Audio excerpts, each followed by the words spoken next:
examination period. So I am Dr. Nithin.K.Raju. I work as senior resident at Pushpagiri Medical College, Tiruvalla now.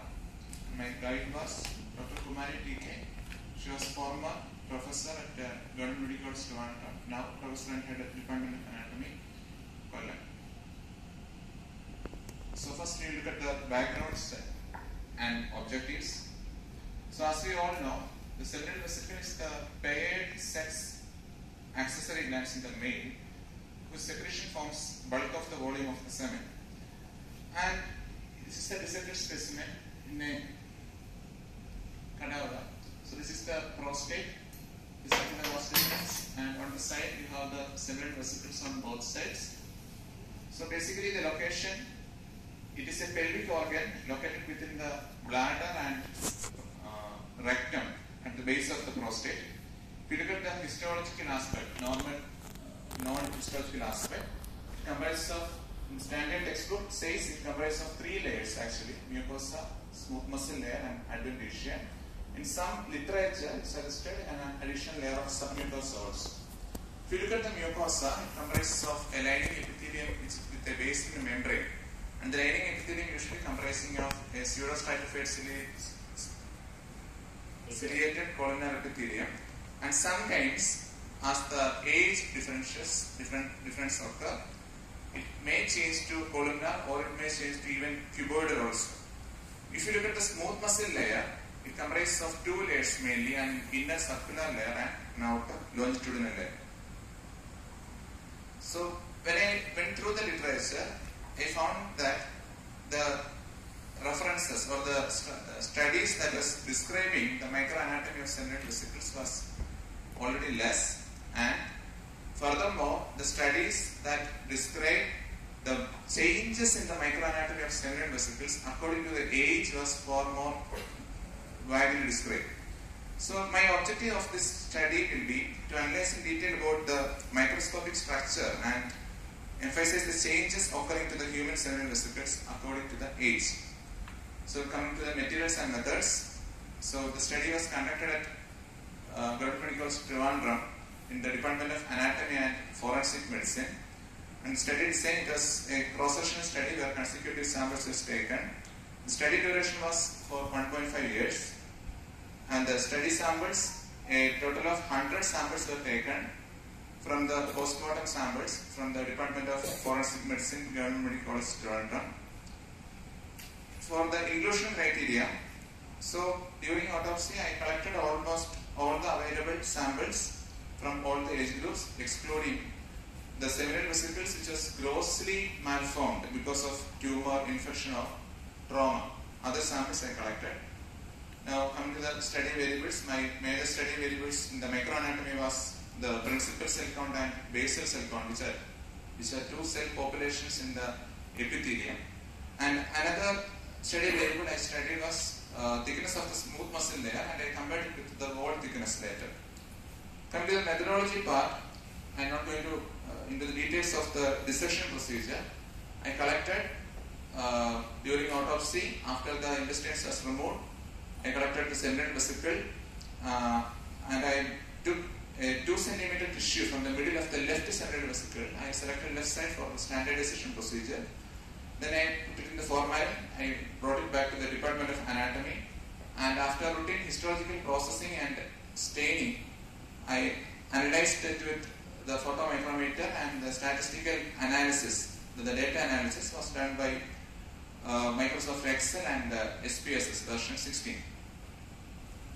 So in this diagram I just shown to show the epithelium, and here the pointed structures are the basal cells, and the other cells will be the principal cells, and these cells are counted along a length of 300 micrometer from 10 sites in the given section, and the average was taken. The seminal vesicle, this was the section of the seminal vesicle that we obtained by stained with the Mason's trichromacy, which is stained to differentiate between the smooth muscle layer and collagen fibers separately. So this was the mucosa, and this was the submucosal layer that I observed in my specimens. So the area that's shown out here will be the smooth muscle layer. Coming to the results, this was the routine HIV section diagram. So upper part will be mucosa, then there was a submucosal layer. I was able to identify this as submucosa only because I stained it with the special staining later. It's the same slide, sections from the same slide. Then you have some smooth muscle layer and adultation. So this was my age distribution. So you can see clearly the majority of the samples were collected from the age group of 51 to 60 that was available at the autopsy during my study period. Then next group of majority was above 60-year-old patients, not patients, postmortem bodies. So the first variable was the principal cells. So this was the finding that I obtained, that the average was roughly around 14.5 cells and the standard deviation of 1.8. I want to stress this point, that is from less than 20 years of age and 20 to 30 years of age, there is a sharp increase in the number of principal cells. After that, it was on the rise only, but the difference was not statistically significant. Then regarding the basal cells, they were on a sharp decline till the age of roughly around 30 years of age, and after that they were almost reached a plateau.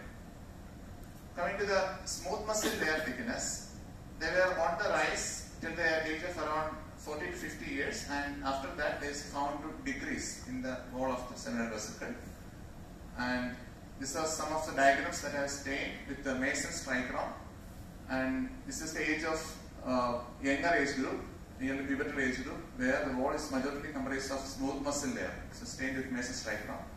This was the patient, body postmortem sample with 42-year-old male, at majority of the smooth muscle and submucosal adulation layer was seen. And this was the diagram showing the old age, where majority of them were collagen fibers.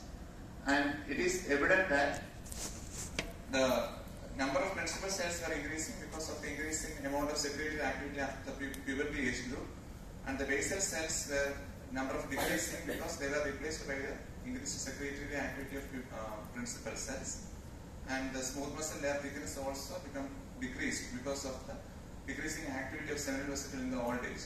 So I think my importance of my study is in order to identify the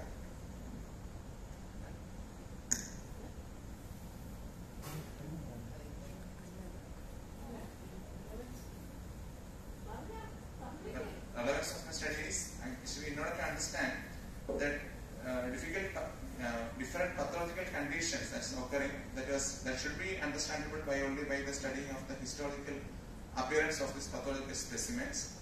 At each different age groups, these findings will be different. So we need a baseline study to give the pathologist a comparable data to which they can compare according to the age of the patient. So I find that will help in further diagnosis and further research in the field. What do you think? What is the novelty in this? Madam, studies